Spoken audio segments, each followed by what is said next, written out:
Heaven was a great reunion. I did see a magnificent gate. I did see through the gate. I could see a beautiful street running down the middle of the city, a pinnacle high and lifted up. There were thrones on the hill. I heard music that I've never heard here before, and I've heard some awesome music here. Mm-hmm. I did smell aromas there. Heaven is a buffet for the senses, a sensory explosion. It actually was by far the most real thing I've ever experienced in my entire existence.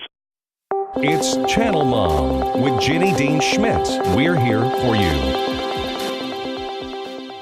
Brought to you by Pediatric Dental Group of Colorado, creating positive and rewarding dental visits for kids of all ages since 1977. Yeah, I was killed on the way to church, which I think is fairly important because it tells me that it can happen anywhere, anytime, any place, and we have to be ready all the time for the last breath here on earth. And I just left a conference in East Texas where I was living. And I was on my way to church to do a Bible study on a Wednesday night. I was a pastor, and I didn't make it just only 10 minutes out of the gates of the conference center, crossing a rural bridge, a very old, narrow bridge, and an 18-wheeler across the center stripe and just hit me head on, just rolled over the top of my car. Mm-hmm. Struck a couple of other vehicles. It was a horrific crash on this bridge, and obviously police EMTs were dispatched to treat the victims.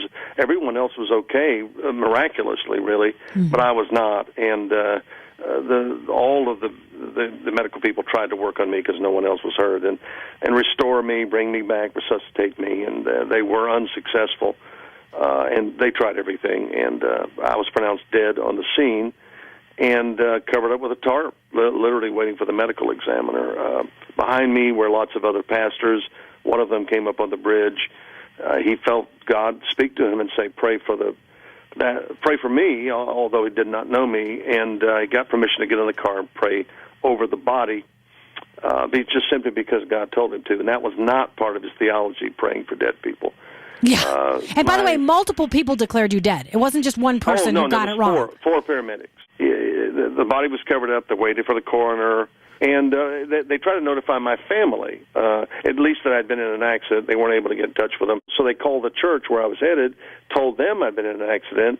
Church launches into a massive prayer meeting, starts calling other churches around Houston. It spreads to neighboring states. It goes coastal. In a very short period of time, and I mean a matter of minutes, people are praying for me all over the world, most of whom don't even know me. Yeah. Well, this goes on for an hour and a half while they're waiting for the coroner, therefore the title, 90 Minutes in Heaven. Yes. And the accident happened at 11:45. At 1:15, the pastor who's praying over my dead body's in the wreckage, holding onto my right shoulder. My right arm is the only thing I did not break in the accident. And he's praying for me, singing an old hymn, What a Friend We Have in Jesus. Thousands of people are praying all over the world who don't know I'm dead. And the pastor sings a song, What a Friend I Have in Jesus. I started singing it with him. And he jumped out of the car pretty fast, as you might imagine, and went over to the policeman and said, the dead man is singing. Well, nobody believed that, but he finally convinced them to at least check on me, and they found that I was alive, not very.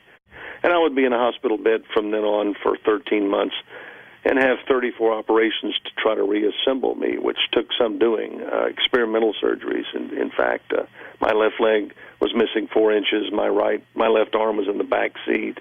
I had brain damage, internal injuries in the steering wheel. I was just torn apart, really. So it took 3 or 4 years for me to learn to walk again, and they said I never would. And the left arm that was in the back seat ended up being reattached, and I still have it today. So a lot of miraculous things happened.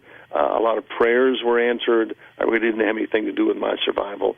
Had I had a choice, I wouldn't have survived. I would have stayed where I was, which was in heaven. The moment I took my last breath on the bridge, I was standing at one of the gates in heaven. There are 12 of them.